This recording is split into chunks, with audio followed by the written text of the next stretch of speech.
നമസ്കാരം. ഇൻസൈറ്റ് ടുഡേയിലേക്ക് സ്വാഗതം. പ്രധാന വാർത്തകൾ.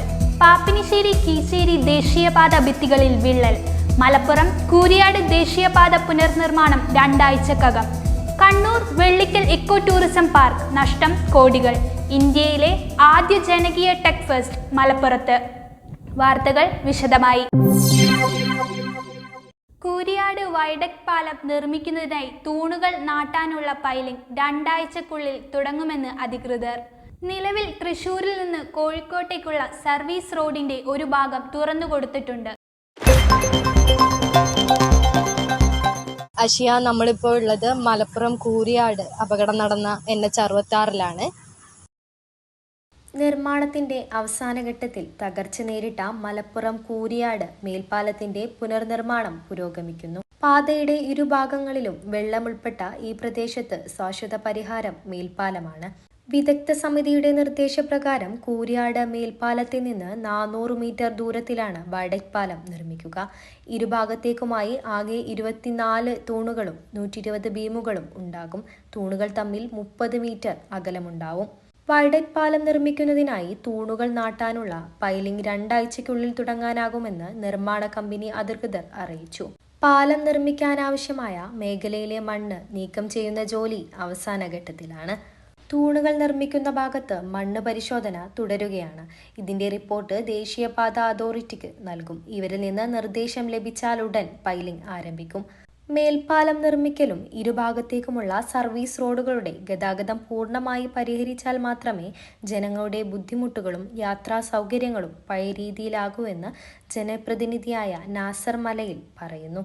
ഇത് മുൻകൂട്ടി അറിഞ്ഞുകൊണ്ട് തന്നെ ജനങ്ങൾ മുഴുവനും പറഞ്ഞിട്ടുണ്ട്, ഇവിടെ പാലമാണ് ശാശ്വതമായ പരിഹാരം എന്നുള്ളത്. പാലല്ലാതെ നമ്മൾ ഒരു ബ്രിഡ്ജ് നിർമ്മിച്ച് പോവുക അല്ലാതെ ഈ ഒരു നാട്ടിൽ ഇത് പരിഹാരമല്ല എന്നുള്ളത്. ജസ്റ്റ് 10 മിനിറ്റ് കൊണ്ട് പോയി വരേണ്ട സ്ഥലത്തേക്ക് ഏകദേശം 1 മണിക്കൂർ എടുക്കുകയാണ് ആ ബ്ലോക്കിലൂടെ വണ്ടി കൊണ്ട് പോയി വരാൻ.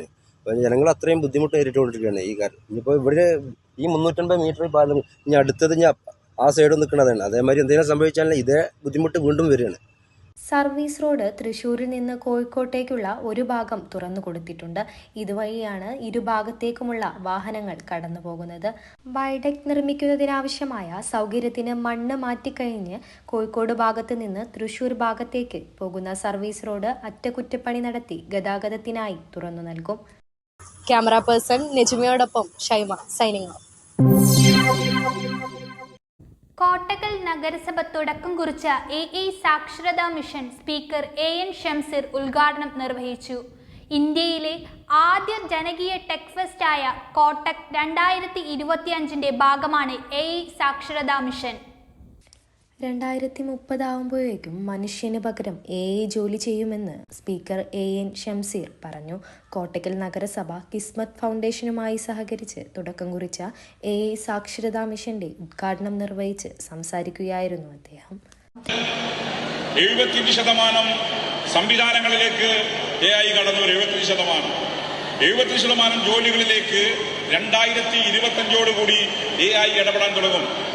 2030 75% 2025 AI ഇടപെടുമെങ്കിൽ 2030 25% പ്രവർത്തനങ്ങൾ AI റീപ്ലേസ് ചെയ്യും. 25% ജോലി AI റീപ്ലേസ് ചെയ്യും. അപ്പൊ ആ നിലയിലേക്ക് ആധുനിക സാങ്കേതിക വികാസം പ്രാപിച്ചു മുന്നോട്ട് പോകുന്നു. AI കടന്നു വരാത്ത മേഖലകളില്ല. എന്നാൽ ഒരേ സമയം ഗുണവും ദോഷവും AIക്കുണ്ട്. ഇവ തരുന്ന വിവരങ്ങൾ കൃത്യമാവണമെന്ന് ഉറപ്പില്ല. അതിനാൽ ഭാവിയിലുണ്ടാകുന്ന പ്രശ്നങ്ങൾ കണക്കിലെടുത്ത് ഉപയോഗത്തിൽ നിയന്ത്രണങ്ങൾ കൊണ്ടുവരേണ്ടതുണ്ടെന്നും അദ്ദേഹം പറഞ്ഞു. കോട്ടക്കൽ അനശ്വര ഓഡിറ്റോറിയത്തിൽ നടന്ന ചടങ്ങിൽ MLA ആബിദ് ഹുസൈൻ തങ്ങൾ അധ്യക്ഷത വഹിച്ചു. Kismath foundation CEO KM Khaleel പദ്ധതി വിശദീകരിച്ചു. ബ്രിഡ്കോ ആൻഡ് ബ്രിഡ്കോ MT മുത്തു ഗോവിശന മുഖ്യ അതിഥിയായിരുന്നു. വിവിധ ടെക്നോളജി വിസ്മയത്തോടെ ആഘോഷമായി ജൂലൈ 25, 26, 27 തീയതികളിലായി കോട്ടക്കിൽ ഫാറൂഖ് കോളേജിൽ നടക്കുന്ന കോട്ടക് ഫെസ്റ്റിന്റെ പ്രധാന ഇനമാണ് AI സാക്ഷരതാ മിഷൻ.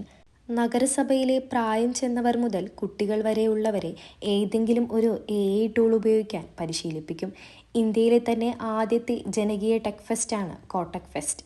സമ്പൂർണ്ണ AI സാക്ഷരതയുള്ള ഇന്ത്യയിലെ ആദ്യ മുനിസിപ്പാലിറ്റിയായി കോട്ടക്കലിനെ പ്രഖ്യാപിക്കലാണ് ലക്ഷ്യം. 50,000-ഓളം പേരെ AI പഠിപ്പിച്ചുകൊണ്ടാണ് ഈ സാക്ഷരതാ മിഷൻ നടപ്പാക്കുന്നതെന്ന് Kottakkal research and development head Sinan Abdulla പറയുന്നു. കിസ്മത്ത് ഫൗണ്ടേഷനാണ് നമുക്ക് വേണ്ടി കോട്ടക് ഫെസ്റ്റ് ഒരുക്കുന്നത്. കോട്ടക് എന്ന നെയിമിലാണ് ഈ ടെക് ഫെസ്റ്റ് അരങ്ങേറുന്നത്. ഈ കോട്ടക് ഫെസ്റ്റിന്റെ ഭാഗമായിട്ട് നമ്മുടെ കോട്ടക്കൽ മുനിസിപ്പാലിറ്റി ഇന്ത്യയിലെ ആദ്യത്തെ കംപ്ലീറ്റ് AI ലിറ്ററേറ്റ് മുനിസിപ്പാലിറ്റി. ഏകദേശം 50,000-ഓളം പേരെ AI പഠിപ്പിച്ചുകൊണ്ടാണ് ഈ ഒരു സാക്ഷരതാ മിഷൻ ഞങ്ങൾ ഇവിടെ നടപ്പാക്കുന്നത്. സ്കൂൾ, വാർഡ് സഭകൾ, അംഗനവാടികൾ, മാർക്കറ്റുകൾ തുടങ്ങി പൊതു ഇടങ്ങളിൽ ക്ലാസുകൾ സംഘടിപ്പിച്ചും വീടുകളിൽ നേരിട്ട് വാളണ്ടിയർമാർ എത്തിയും സാക്ഷരത പൂർത്തീകരിക്കും. കോട്ടക്കൽ നഗരത്തിന്റെ ട്രാഫിക്, ജലമാലിന്യ പ്രശ്നങ്ങൾ എന്നിവയ്ക്ക് പരിഹാരം കണ്ടെത്തലും ഗവേഷണ പരിപാടികൾക്കും ഫെസ്റ്റിൽ തുടക്കമാകും. MP-മാർ, MLA-മാർ, പ്രൊഫസർമാർ തുടങ്ങി വിവിധ മേഖലകളിലെ വിദഗ്ധർ പങ്കെടുക്കുന്ന വ്യത്യസ്ത പാനൽ ചർച്ചകളും സംവാദങ്ങളും നടക്കും. പറശ്ശിനിക്കടവ് ക്ഷേത്രത്തിലേക്കുള്ള പ്രധാന റോഡ് കുഴികളാൽ നിറഞ്ഞ നിലയിൽ. തീർത്ഥാടകർക്കും യാത്രക്കാർക്കും ഗതാഗതത്തിന് വലിയ ബുദ്ധിമുട്ടാണ് നേരിടേണ്ടി വരുന്നത്. പറശ്ശിനിക്കടവ് ക്ഷേത്രത്തിന്റെയും പാലത്തിന്റെയും ഇടയിലുള്ള പ്രധാന റോഡ് കുഴികളാൽ തകർന്ന നിലയിലാണ്. തീർത്ഥാടകരുമായി നിരവധി ടൂറിസ്റ്റ് ബസ്സുകൾ എത്തുന്നതിനാലും വളവ് നിറഞ്ഞ വഴിയായതുകൊണ്ടും ഈ കുഴികൾ ഉണ്ടാക്കുന്ന പ്രശ്നങ്ങൾ ചെറുതല്ല. മയിൽ, കണ്ണൂർ ഉൾപ്പെടെയുള്ള നിരവധി പ്രദേശങ്ങൾ ക്ഷേത്രവുമായി ബന്ധിപ്പിക്കുന്ന ഒരു പ്രധാന റോഡാണിത്. ജില്ലയിലെ തന്നെ പ്രധാന തീർത്ഥാടന കേന്ദ്രമായ പറശ്ശിനിക്കടവ് ക്ഷേത്രത്തിലേക്ക് എത്തുന്ന തീർത്ഥാടകർക്കും അതുപോലെ സാധാരണക്കാർക്കും ഇത് വലിയ ബുദ്ധിമുട്ട് തന്നെയാണ് ഉണ്ടാക്കുന്നത്. ഇവിടെ ദിനംപ്രതി ടൂറിസ്റ്റ് ബസ്സുകളും വലിയ വാഹനങ്ങളും കടന്നു പോകുന്നത് മൂലം വലിയ ഗതാഗതക്കുരുക്ക് ഉണ്ടാവാറുണ്ട്. ഈ റോഡെല്ലാം പൊട്ടിപ്പൊളിഞ്ഞിട്ട് കുറേ ആയി. പക്ഷേ ഇപ്പം ഇതുവരെ പറശ്ശിനിക്കടവ് പോലത്തെ ഒരു തീർത്ഥാടന കേന്ദ്രത്തിൻ്റെ അടുത്ത് ഇങ്ങനത്തെ റോഡെല്ലാം പൊട്ടിപ്പൊളിഞ്ഞ് നടക്കുമ്പോൾ ഒന്ന് നന്നാക്കിയിട്ടുണ്ടെങ്കിൽ അത്രയും നല്ലതായിരിക്കും.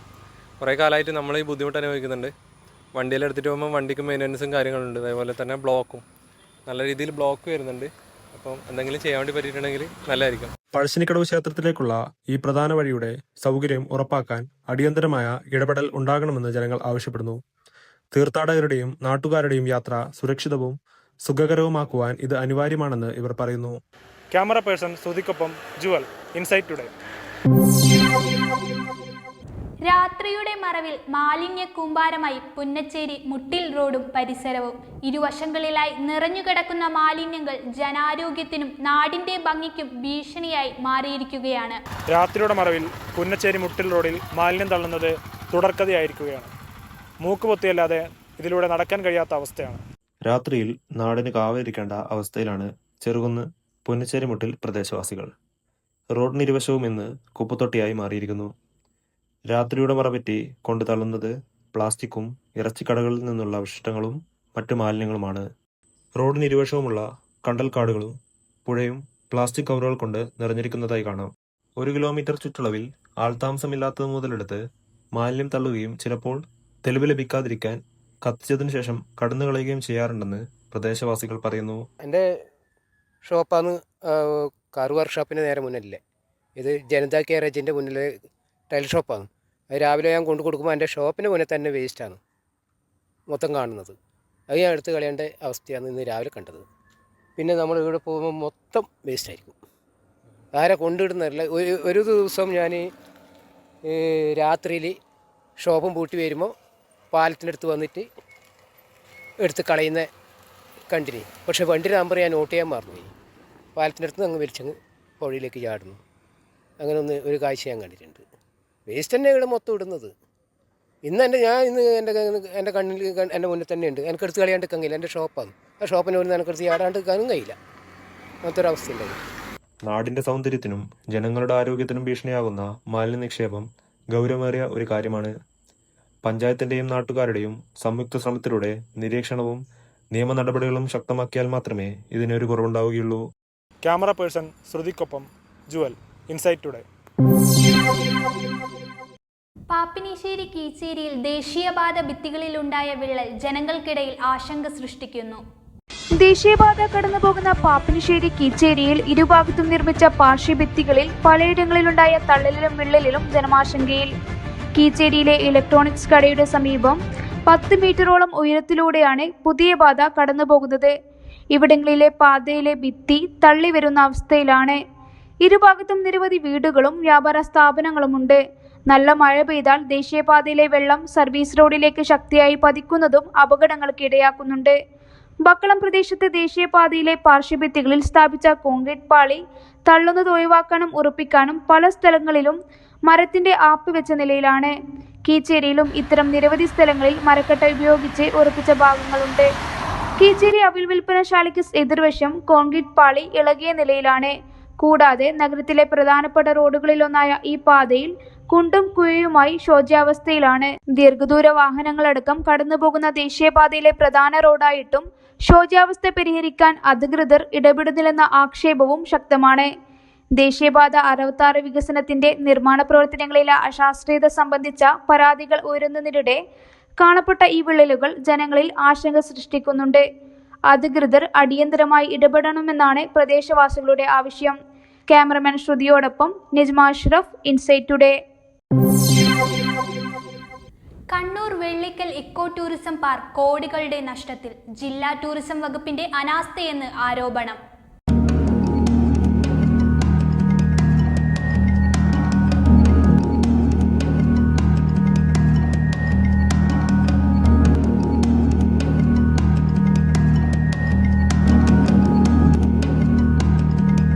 വിപുലമായ രീതിയിൽ കോടികൾ ചിലവിട്ട് 2014 ആഗസ്റ്റ് 30 ഉദ്ഘാടനം ചെയ്ത വെള്ളിക്കൽ ഇക്കോ ടൂറിസം പദ്ധതിയുടെ ഇന്നത്തെ അവസ്ഥയാണിത്. ടൂറിസം പദ്ധതികൾ പാടെ തകർന്ന പാർക്കിൽ ഇന്ന് കാഴ്ചക്കാരെ കാത്തിരിക്കുന്നത് തുരുമ്പ് പിടിച്ച കസേരകളും തകർന്നു വീണ സോളാർ പാനലുകളുമാണ്. പാർക്കിൽ സ്ഥാപിച്ച 109 പരം സോളാർ വിളക്കുകൾ തകർന്നതിലൂടെ തന്നെ 1.5 കോടി രൂപയുടെ നഷ്ടമാണ് കണക്കാക്കുന്നത്. ഇതുവരെയായി നവീകരണത്തിന് എത്ര രൂപ മുടക്കിയെന്ന് ജില്ലാ ടൂറിസം വകുപ്പിനും കൃത്യമായ കണക്കില്ല. നടത്തിപ്പിൽ ഉത്തരവാദിത്തമുള്ള ആന്തൂർ നഗരസഭയും പാർക്കിനെ കണ്ടില്ലെന്ന് നടിക്കുകയാണ്.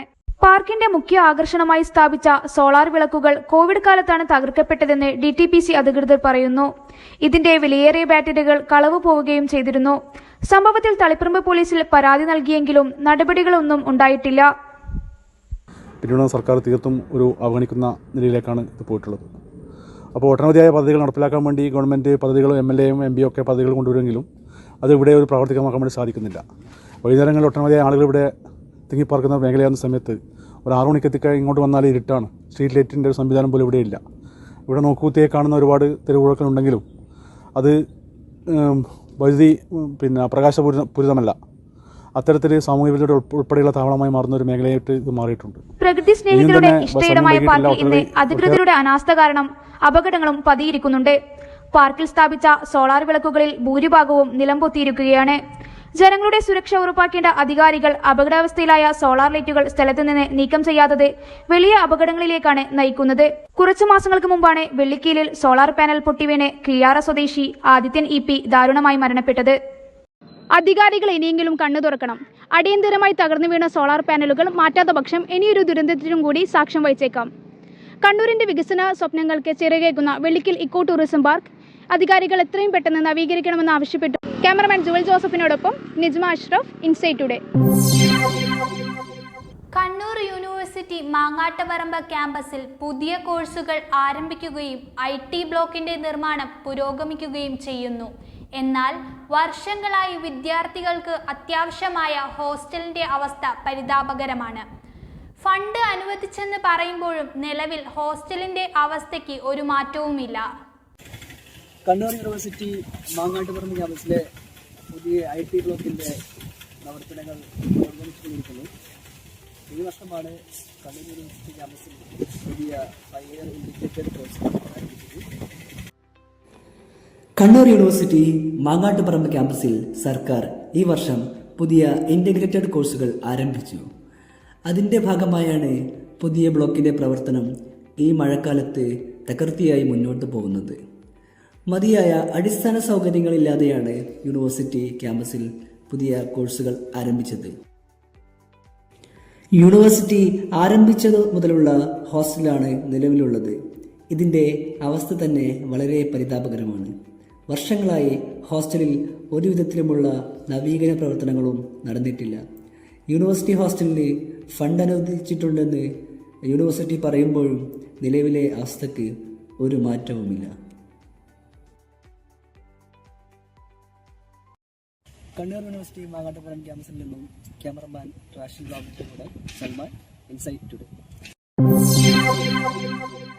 പൊതുജനാരോഗ്യ മേഖല കടുത്ത വെല്ലുവിളി നേരിടുകയാണോ? ഇൻസൈറ്റ് എക്സ്ക്ലൂസീവുമായി ഇടവേളയ്ക്ക് ശേഷം ചേരാം.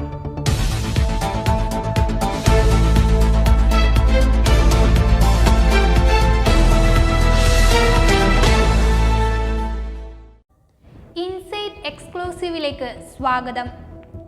സംസ്ഥാനത്തെ സർക്കാർ മെഡിക്കൽ കോളേജുകളിൽ ചികിത്സാ പ്രതിസന്ധി രൂക്ഷമാകുന്നു. തിരുവനന്തപുരം മെഡിക്കൽ കോളേജിലെ ഉപകരണക്ഷാമം വലിയ ചർച്ചയായിരിക്കെ തൃശൂരും കോഴിക്കോടും സമാനമായ ദുരിതത്തിലാണെന്ന് പുറത്തുവരുന്ന റിപ്പോർട്ടുകൾ. കൂടുതൽ വിവരങ്ങളുമായി നമ്മുടെ റിപ്പോർട്ടർമാർ ചേരുന്നു. തിരുവനന്തപുരത്ത് യൂറോളജി വിഭാഗത്തിലെ ഉപകരണക്ഷാമത്തെക്കുറിച്ചാണ് ഡോക്ടർ ഹാരിസ് ഹസൻ സാമൂഹ്യ മാധ്യമത്തിലൂടെ വെളിപ്പെടുത്തിയത്. തൃശൂരിലെ യൂറോളജി വിഭാഗത്തിലാകട്ടെ ഒരു വർഷമായി ആവശ്യത്തിന് ഡോക്ടർമാരില്ല. പ്ലാസ്റ്റിക് സർജറി വിഭാഗത്തെയും ഡോക്ടർമാരുടെയും ജീവനക്കാരുടെയും കുറവ് അലട്ടുന്നുണ്ട്.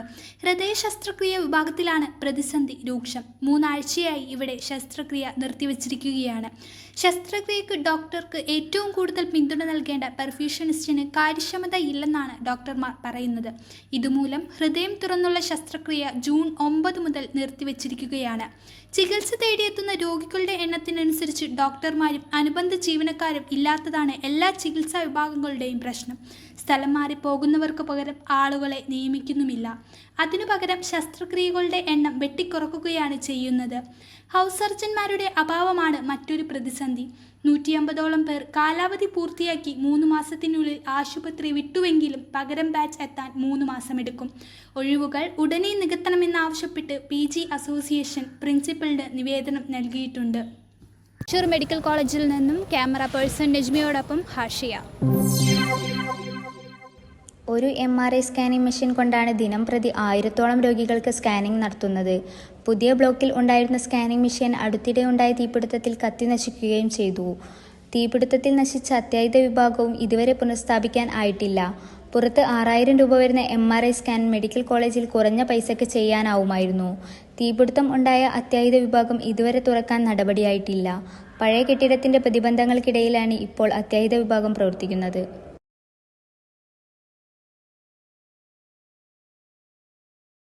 എഴുത്തിന്റെ സുൽത്താൻ വൈക്കം മുഹമ്മദ് ബഷീർ വിട പറഞ്ഞിട്ട് ഇന്നേക്ക് 31 വർഷം. ബഷീർ സാഹിത്യ ലോകത്തിന് വലിയ നഷ്ടമാണെങ്കിലും അദ്ദേഹത്തിന്റെ രചനകൾ എക്കാലവും പ്രസക്തമാണ്.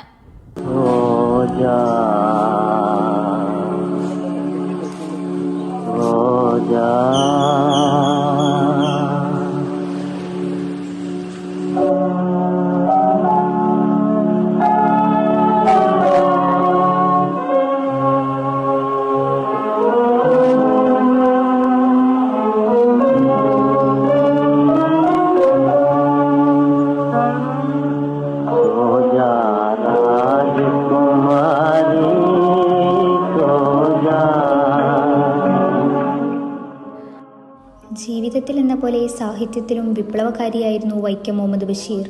അനുഭവങ്ങളുടെ കരുത്തിൽ നെയ്തെടുത്ത കഥകളിലൂടെ സാധാരണക്കാരൻ്റെ സ്വന്തം എഴുത്തുകാരനാവുകയായിരുന്നു ബഷീർ.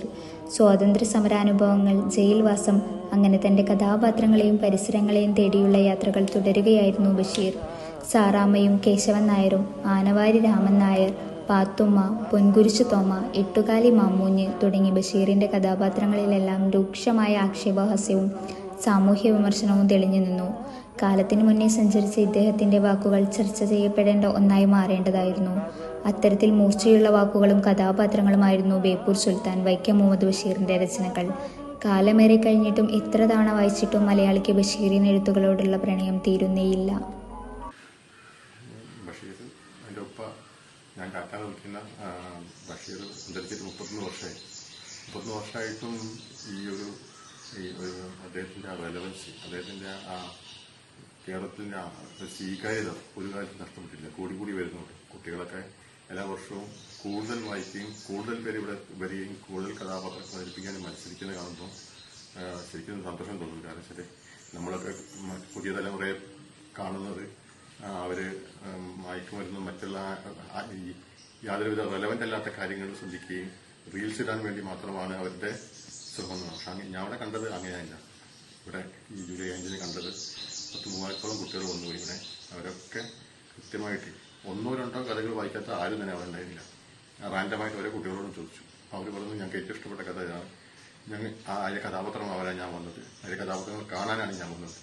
അപ്പോൾ അതൊക്കെ റീൽസ് ഉണ്ടാക്കിയിട്ട് കുറേ റീൽസൊക്കെ എനിക്ക് അയച്ചിരുന്നു. അപ്പം അങ്ങനെ ഒരു സംസ്കാരം, അങ്ങനെ ഒരു റീൽ സംസ്കാരം മാറ്റിയിരിക്കുക എന്നുള്ളതാണ് ഞങ്ങളിവിടെ ജൂലൈ 5 ഇവിടെ ചെയ്യുന്നത്. അല്ലാതെ ഒരു ചരമദിനം മാത്രമായിട്ട് ഞങ്ങൾ ആചരിക്കുകയല്ല ചെയ്യുന്നത്. അപ്പോൾ അങ്ങനെ കുറേ കാലത്ത് ഞങ്ങൾ വിജയിച്ചിട്ടുണ്ട്. അപ്പോൾ ഇത്രയും പേരെ ഞങ്ങൾക്ക് ഇങ്ങനെ കൊണ്ടുവരാൻ പറ്റുന്നുണ്ടെങ്കിൽ ആ ബഷീറിൻ്റെ ഒരു അല്ലെങ്കിൽ ടാറ്റയുടെ ഒരു കരിഷ്മയാണ് അങ്ങനെ. അപ്പോൾ അത് കൃത്യമായിട്ട് ഗവൺമെൻറ്റോ മറ്റ് ഏജൻസികളോ ഒക്കെ ശ്രദ്ധിക്കുകയാണെങ്കിൽ ഈ രീതിയിൽ കുട്ടികളെ ഈ രീതിയിൽ ഡൈവേർട്ട് ചെയ്യാൻ പറ്റും. അത് നമുക്ക് മയക്കുമരുന്നിൽ നിന്നും മറ്റുള്ള വേണ്ടാത്ത പ്രവർത്തനങ്ങളിൽ നിന്നും കുട്ടികളെ തടയാനും പറ്റും. ഒഴിഞ്ഞ മനസ്സിൽ കുട്ടികൾക്ക് നമുക്ക് നന്മയുടെ വെളിച്ചം നിറയ്ക്കാൻ പറ്റും. ലക്ഷക്കണക്കിന് പൽചക്രങ്ങളിൽ ലഹരിയുടെ നീരാളിക്കൈക്കെതിരെ ഭാവിയുടെ പ്രതീക്ഷകൾ തുന്നിച്ചേർത്ത് പ്രശസ്ത ശില്പി ഡാവിഞ്ചി സുരേഷ് ഒരുക്കിയ കൂറ്റൻ ശില്പം നാടിന് സമർപ്പിച്ചു. മാസങ്ങളായി തൃശ്ശൂരിൻ്റെ ഹൃദയഭാഗത്ത് ആരെയും കാണിക്കാതെ മൂടിവെച്ച് എന്തിൻ്റെയോ പണി നടക്കാൻ തുടങ്ങിയിട്ട് യാത്രക്കാർക്കും കാഴ്ചക്കാർക്കും അതിൻ്റെ ഉള്ളിൽ എന്താണെന്നറിയാൻ ആകാംക്ഷയായി. ഇന്നലെയാണ് തൃശ്ശൂർ ഗഡികൾ അത് എന്താണെന്നും അതിൻ്റെ പിന്നിലെ കഥ എന്താണെന്നും അറിയുന്നത്. ലക്ഷക്കണക്കിന് പൽചക്രങ്ങളിൽ ലഹരിയുടെ നീരാളിക്കൈക്കെതിരെ ഭാവിയുടെ പ്രതീക്ഷകൾ തുന്നിച്ചേർത്ത് പ്രശസ്ത ശില്പി ഡാവിഞ്ചി സുരേഷ് ഒരുക്കിയ കൂറ്റൻ ശില്പമായിരുന്നു അത്. വടക്കേ സ്റ്റാൻഡിൽ ലഹരി ഭീകരന്റെ ശില്പം സ്ഥാപിക്കപ്പെടുമ്പോൾ യാഥാർത്ഥ്യമാകുന്നത് ജീവിതത്തിലുടനീളം ലഹരിക്കെതിരെ പോരാടി വരുന്ന റിട്ടയർഡ് SI സുവിത്രകുമാറിന്റെ പരിശ്രമം കൂടിയാണ്. വാഹനങ്ങളുടെ ഉപേക്ഷിക്കപ്പെടുന്ന ഭാഗങ്ങളും ലക്ഷക്കണക്കിന് ഗിയർ വീലുകളും നെട്ടുകളും വിവിധ പൊളിക്കൽ കേന്ദ്രങ്ങളിൽ നിന്നും വർക്ക്ഷോപ്പുകൾ നിന്നും ശേഖരിച്ചുകൊണ്ടാണ് ഈ ശില്പം പൂർത്തീകരിച്ചിരിക്കുന്നത്. ലഹരി ഭീകരന്റെ പിടിയിൽ നിന്ന് രക്ഷപ്പെടാൻ ശ്രമിക്കുന്ന കുട്ടിയെ പോലീസിന്റെ കൈകൾ രക്ഷപ്പെടുത്തുന്നതാണ് ശില്പത്തിന്റെ പ്രമേയം. സ്കൂൾ കുട്ടികളിലേക്കടക്കം ലഹരി എത്തുന്നതും പുസ്തകം കൈവിട്ട് പുറത്തു പോകുന്ന വിദ്യാർത്ഥിയെ ലഹരി സൂചിയും നീരാളി കൈകളും പിന്തുടരുന്നതും ശില്പത്തിൽ വ്യക്തമായി പറയുന്നുണ്ട്. 40 അടി നീളവും 18 അടി ഉയരവും 10 അടി വീതിയുമുള്ള ശില്പം 12ഓളം പേർ 6 മാസത്തിലധികം പണിയെടുത്താണ് പൂർത്തീകരിച്ചിട്ടുള്ളത്. 3.5 ടണ്ണുള്ള ശില്പം 3 ഭാഗങ്ങളാക്കി ക്രെയിൻ ഉപയോഗിച്ചാണ് വടക്കേ സ്റ്റാൻഡിലെ സ്ഥലത്ത് സ്ഥാപിച്ചിട്ടുള്ളത്. 17 ലക്ഷത്തിലധികം രൂപയാണ് ശില്പം നിർമ്മിച്ച് സ്ഥാപിക്കുന്നതിന് ചെലവായിരിക്കുന്നത്. ഏതായാലും ലഹരിക്കെതിരെയുള്ള ഈ യാത്രയിൽ നമുക്ക് ഒറ്റക്കെട്ടായി മുന്നേറാം. ക്യാമ്പസ് പോലെ വിദ്യാർത്ഥികളുടെ ഇഷ്ടവിടമാണ് നിത്യ ഹോട്ടൽ. 10 വർഷമായി ക്യാമ്പസ് എന്ന പോലെ വിദ്യാർത്ഥികളുടെയും എല്ലാവരുടെയും പ്രിയപ്പെട്ട ഹരിച്ചേട്ടൻ. പരിചയപ്പെടാം നമുക്ക് ഹരിച്ചേട്ടനെ. ഇപ്പോൾ നമ്മൾ നിൽക്കുന്നത് കോളേജിൻ്റെ നേരെ ഓപ്പോസിറ്റുള്ള നിത്യ ഹോട്ടലിലാണ്. ഇവിടെ വർഷങ്ങളായിട്ട് 10 വർഷത്തോളമായിട്ട് വിദ്യാർത്ഥികളായിട്ട് പരിചയമുള്ള അതിൽ ആത്മബന്ധമുള്ള ഒരു ഹരിച്ചേട്ടനുണ്ട്. നമ്മൾ ഹരിച്ചേട്ടൻ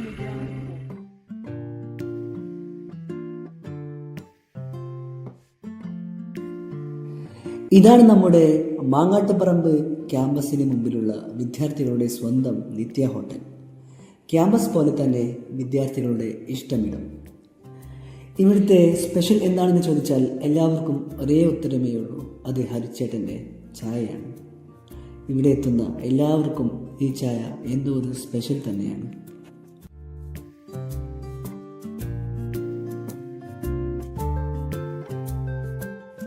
ഏതാണ്ട് 10 വർഷം മുമ്പാണ് 65കാരനായ നമ്മുടെ ഈ ഹരിച്ചേട്ടൻ ഇവിടെ ജോലിക്ക് വരുന്നത്. ആ കാലം മുതൽക്ക് തന്നെ രാവിലെ മുതൽ വൈകിട്ട് ക്ലാസ് കഴിഞ്ഞ് കുട്ടികൾ കൂട്ടമായി ഇവിടെ വരാൻ ഹരിച്ചേട്ടൻ തന്നെയാണ് കാരണം. വിദ്യാർത്ഥികളും അധ്യാപകരും സ്ഥിരം സന്ദർശകരായ ഈ ഹോട്ടലിൻ്റെ മുഖച്ഛായ തന്നെയാണ് നമ്മുടെ ഹരിച്ചേട്ടൻ. 10 വർഷമായി ഒരേ ജോലി ആത്മാർത്ഥമായി ചെയ്യുന്നതിൻ്റെയും സ്നേഹത്തോടെ എല്ലാവരെയും സ്വീകരിക്കുന്നതിൻ്റെയും ഉദാഹരണമാണ് ഈ വ്യക്തി.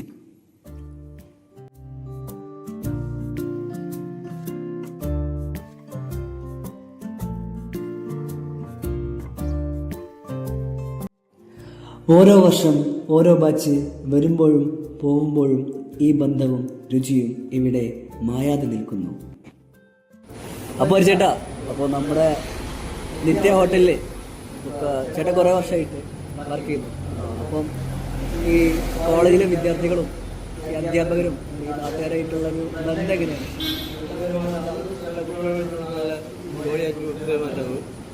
മറ്റു കാര്യങ്ങളും നല്ല പോകും. വളരെ നല്ല നല്ല കാര്യങ്ങൾ ചെയ്യാനും പറയാനും കുട്ടികൾക്ക് നല്ലതാണ്. ഇപ്പൊ നല്ല ഓരോ വർഷം ഓരോ കുട്ടികൾ വരുന്നുണ്ട്.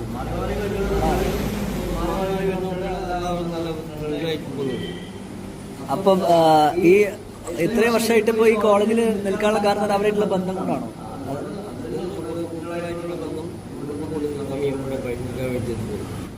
ഇതാണ് നമ്മുടെ അസീസ് ഭായി, നമ്മുടെ ഹരിയേട്ടന്റെ കൂടെ 2-3 വർഷമായിട്ട് വർക്ക് ചെയ്യുന്ന നമ്മുടെ ഭായിയാണ്. അപ്പൊ എങ്ങനെയുണ്ട് ഹരിയേട്ടൻ? സൂപ്പർ അല്ലേ? പല തലമുറകളുടെ ഓർമ്മകളിൽ ഹരിച്ചേട്ടന്റെ ചായയ്ക്കും സ്നേഹബന്ധങ്ങൾക്കും ഒരു പ്രത്യേക രുചി തന്നെയാണ്. അപ്പോൾ ക്യാമറാമാൻ റാഷിദ് ബാബുവിന്റെ കൂടെ Salman, insight today. Insight today ഇന്നത്തെ ന്യൂസ് ബുള്ളറ്റിൻ ഇവിടെ അവസാനിക്കുകയാണ്. നന്ദി.